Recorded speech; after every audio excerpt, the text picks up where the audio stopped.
नमस्कार, मैं हूं दीपक और आप देख रहे हैं डीएस के डॉक्स। कहते हैं जो दूसरे के लिए गड्ढा खोदता है सबसे पहले वो इंसान खुद ही उस गड्ढे में गिरता है। या एक और बात कही जाती है कि बोया पेड़ बबूल का तो आम कहां से पाए। आप अगर कुछ गलत करोगे तो फिर आपके साथ तो गलत होगा, और जब गलत आपके साथ होगा तो फिर आप विक्टिम कार्ड खेलोगे, रोगे धोगे। ऐसा ही कुछ यहाँ कांग्रेस के साथ हो रहा है। कांग्रेस ने अच्छे तरीके से एक स्क्रिप्ट रची और अब भाई विक्टिम कार्ड खेल रहे हैं कि बीजेपी ने जो एक्सपोज किया है टूल किट वो फर्जी है, एफआईआर करेंगे, कोर्ट जाएंगे। ये तो हमेशा से चलता रहता है। पहले बोलते हैं कार्रवाई करो, जब कार्रवाई होती है तो फिर विधवा विलाप शुरू हो जाता है। कांग्रेस ने जो टूल किट बनाई है उसे भले ही आप लोग फर्जी कहें, लेकिन मेरे पास ऐसे कई सारे पॉइंट हैं जिनके बारे में पिछले 1-1.5 महीने से बोलता आ रहा हूं, जो ये साबित करते हैं कि टूल किट फर्जी बिल्कुल नहीं है। खुद ये जो पत्रकार जो खुद को सच्चा पत्रकार बोलते हैं, ये एक्चुअली में पप्पू मूत्र पीने वाले हैं या चाइना के टुकड़ों पर पलने वाले ये पिद्दी लोग हैं। अगर आप पिछले 1-1.5 महीने से मेरे वीडियोस देख रहे हैं, या अगर आप मुझे नहीं भी देखते हैं और 1-1.5 महीने से अगर आपने अभिसार शर्मा की वीडियोस या पुण्य प्रसून वाजपेयी के वीडियोस या रवीश कुमार के वीडियोस या ट्वीट या फिर पोस्ट, फेसबुक पोस्ट वगैरह पढ़ी है, तो आप इजीली समझ जाएंगे कि ये जो टूल किट में बातें कही गई हैं ये बिल्कुल मैच करती हैं अभिसार शर्मा, पुण्य प्रसून वाजपेयी के वीडियो से, कि कैसे भारत की ही नहीं, मोदी की ही नहीं, पूरे मतलब हम सब हिंदुस्तानियों की छवि खराब करने की कोशिश की गई है। और वैसे भी जहां एंटी इंडियंस हो जाए वहां कांग्रेस का साथ और हाथ दोनों पहुंच जाता है, चाहे वो पुलवामा हो, चाहे 370 हो, कश्मीर का जो स्टैंड, पाकिस्तान जो भाषा बोलता था कांग्रेस ने वही भाषा बोली, तो ये कुछ नया नहीं है। तो ये जो देश विरोधी टूल किट है जिसे कांग्रेस के लोग फर्जी बोल रहे हैं, जबकि मैं इसे पूरी तरह रियल मानता हूं कि वाकई में ये टूल किट बनाई गई और ये अभिसार, पुण्य प्रसून वाजपेयी, इन सब लोगों ने मिले हुए बिस्कुट जो थे उन्हें खाकर जो हुक्म मेरे आका बोलकर एक फॉल्स नैरेटिव रचने की कोशिश की, जो कि कहीं ना कहीं ये खुद ही साबित कर रहे हैं। भले ये लोग कितना झुटलाएं, लेकिन इनके पीछे के दिनों के वीडियोस साबित करते हैं कि एक टूल किट बनाई गई जिसे अमली जामा पहनाने के लिए इन तमाम लोगों ने भर भर के कोशिश की, पब्लिक को ब्रेन वॉश करने की, देश की छवि खराब करने की और एक प्रोपेगेंडा रचने की भर भर के इन लोगों ने कोशिश की है, जो कि मैंने अपनी वीडियोस के थ्रू काफी दिनों पहले से रखना शुरू कर दिया था, लेकिन लोगों ने इतना देखा ही नहीं।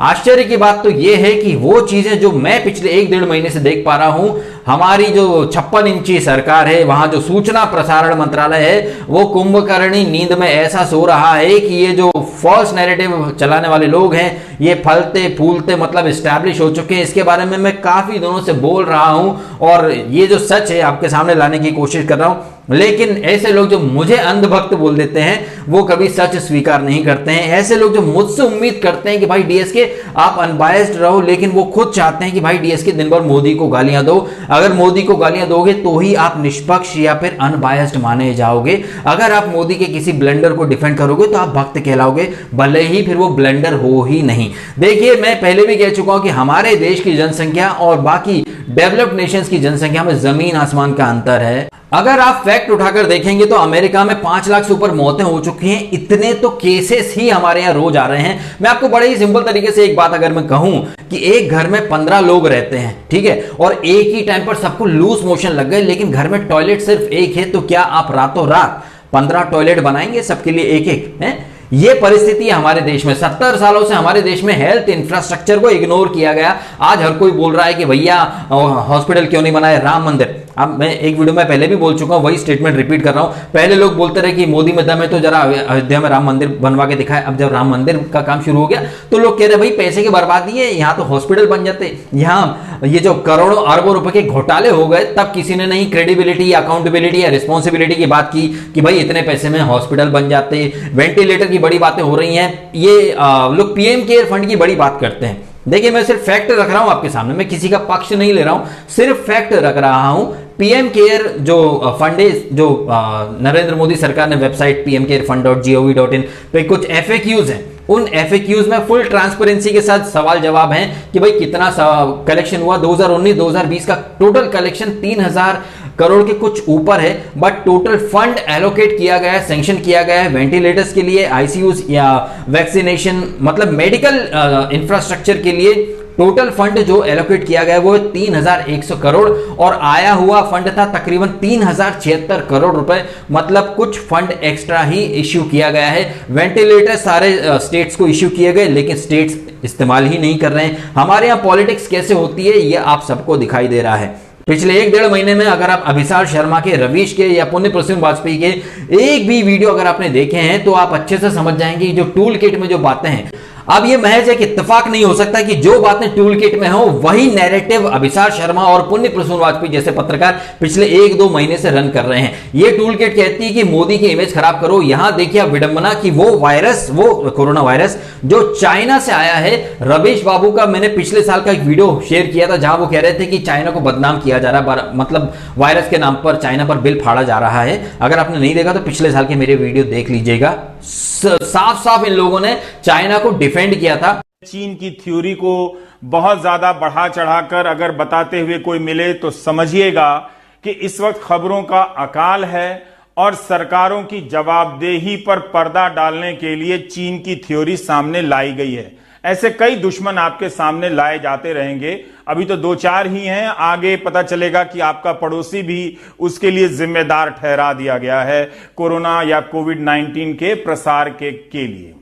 तो इसलिए चीन को एक नया दुश्मन बनाया गया है और बहुत देश चीन को लेकर अब बोल रहे हैं। आज ये लोग कह रहे हैं कि मोदी वायरस, योगी वायरस, इंडियन वायरस। मतलब ऐसा है कि एक घर में अगर 4 लोग रहते हैं तो वो लड़ते हैं, झगड़ते हैं, लेकिन बाहर जाकर अपने घर के जो कलेश होता है या जो बातें होती है वो पब्लिक नहीं करते हैं। लेकिन हमारे देश में तो ऐसा है कि खाएंगे यहीं की लेकिन बजाएंगे चाइना या पाकिस्तान की, और हमारे देश की इमेज इतनी खराब कर देंगे ये लोग कि वो वायरस जो आया है चाइना से, लेकिन चाइनीज वायरस बोलने में इनकी फटके 4 होती है, लेकिन उस वायरस को मोदी वायरस या इंडियन स्ट्रेन बोल बोल के ये लोग प्रमोट कर रहे हैं। सेंट्रल विस्टा संसद भवन जो हमारे देश का नया बनने वाला, वो किसी के बाप की बापोती नहीं है। उस संसद भवन में सारी ही पार्टीज के नेता आएंगे, रहेंगे, चाहे कांग्रेस हो, चाहे समाजवादी पार्टी हो, चाहे लेफ्टिस्ट पार्टीज हो, हर पार्टी के एमपी वहां आएंगे, बैठेंगे। लेकिन उस सेंट्रल विस्टा यानी नए संसद भवन को मोदी महल बोल बोलकर प्रचारित किया जाना, यह भी टूल किट का हिस्सा है। और पुण्य प्रसून वाजपेयी या अभिसार के जो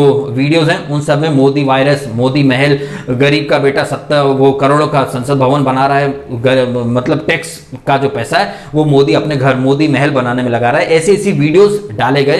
भाई कोई मोदी महल नहीं है, वो संसद भवन परिसर है जिसके बारे में खुद यूपीए सरकार जब थी 2009 से 2014 का जो टेन्योर था उसमें उन लोगों ने अप्रूव किया था। ये फैक्ट है, ये सब अवेलेबल है पब्लिक डोमेन में। लेकिन जो अनपढ़ गवार जाहिल जो लोग हैं, जो अभिसार शर्मा ने हक दिया बस उसको प्रसाद समझ के खाते हैं, बांटते हैं, उनका वन साइडेड एजेंडा जो होता है उससे ये लोग सच समझते हैं। अगेन वही चीज रिपीट करूंगा कि जो बातें मैं देख रहा हूं 1.5-2 महीने से वो सरकार क्यों नहीं देख पा रही है। यहां गलती मैं सीधे सीधे सरकार की ही मानूंगा, क्योंकि ये जो लेफ्टिस्ट मीडिया है, वामपंथी मीडिया है या फिर चाइनीज टुकड़ों पर जो पिद्दी पलते हैं वो देश को बदनाम करते रहे और हमारी जो 56 इंची सरकार है वो सोती रही। ऑल्दो मोदी सरकार ने अपने लेवल पे जितना कर सकते हैं, चाहे ऑक्सीजन की सप्लाई हो, वेंटिलेटर की सप्लाई हो, हमारे यहाँ पे ये विडंबना देखिए, कुछ तथाकथित पत्रकारों की जो खुद को सच्चा पत्रकार बोलते हैं, आज की परिस्थिति में देश में सबसे ज्यादा मौतें, सबसे ज्यादा केसेस हैं महाराष्ट्र में। लेकिन अभिसार शर्मा या रवीश या वामपंथी मीडिया ने एक भी वीडियो नहीं डाला महाराष्ट्र की हालत के ऊपर, लेकिन गुजरात या बीजेपी रूलिंग स्टेट के ऊपर ये लोग भर भर के वीडियो डालते हैं, चाहे एमपी हो, गुजरात हो या फिर उत्तर प्रदेश हो।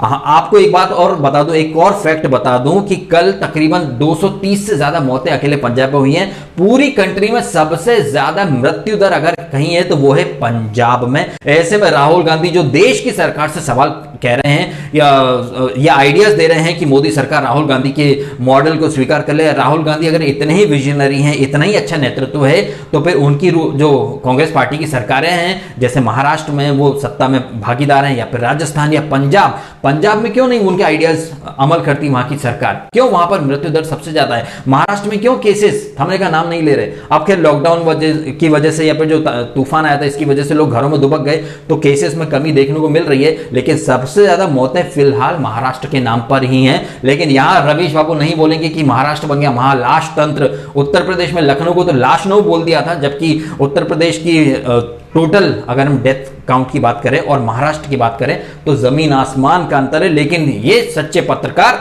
जो एक्चुअली में पिद्दी और ढोंगी पत्रकार से ज्यादा कुछ नहीं है, कभी भी नहीं बोलेंगे यहां पर। ये एक जो टूल किट है, ये भले ही कांग्रेस कुछ भी बोल दे कि झूठ है, फर्जी है, लेकिन जो अभिसार और रवीश या पुण्य प्रसून वाजपेयी ने जो पिछले 2 महीने से वीडियो बनाए हैं वो साबित करते हैं कि वो एक सुनियोजित तरीके से टूल किट को न सिर्फ अंजाम दे रहे थे बल्कि पब्लिक पर भर भर के इन लोगों ने ब्रेन वॉश करने की कोशिश की है। आज भले ही राहुल गांधी, अब प्रियंका गांधी तो न तो कोई अपोजिशन की लीडर है, ना ही उन्होंने कोई चुनाव लड़ा है, ना ही किसी संवैधानिक पद पर है, लेकिन अभिषेक शर्मा जैसे लोग या फिर रवि कुमार जैसे लोग प्रियंका गांधी को अगली प्रधानमंत्री के रूप में देख रहे हैं। मतलब है क्या, अभी वो किसी पद पर नहीं है, लेकिन इतनी इंपॉर्टेंस, मतलब इसी को कहा जाता है गुलाम मेंटेलिटी, गुलाम मानसिकता। जिनकी तलवे चाटने की आदत है वो गांधी फैमिली के तलवे चाटते ही रहेंगे। कल को ये लोग प्रियंका गांधी के जो पुत्र हैं उनके भी तलवे चाटेंगे, ये अभिषेक शर्मा जैसे लोग। और ये लोग खुद को सच्चा पत्रकार बोलते हैं। एक्चुअली में ये जो देश विरोधी ताकतें होती हैं उन्हीं के साथ ये खड़े रहते हैं। देश के साथ कैसे खड़ा हुआ जाता है, कोई इजराइल से सीख ले। इजराइल के ऑपोजिशन लीडर और हमारे ऑपोजिशन लीडर राहुल गांधी, इनके बारे में जरा क्लिप देखिए पहले। Technically, in fact, you could end up being a future Prime Minister of Israel. Is this affecting what is happening now? The fact that Prime Minister Netanyahu doesn't know his future, that he has corruption charges against him, is this contributing to the whole problem?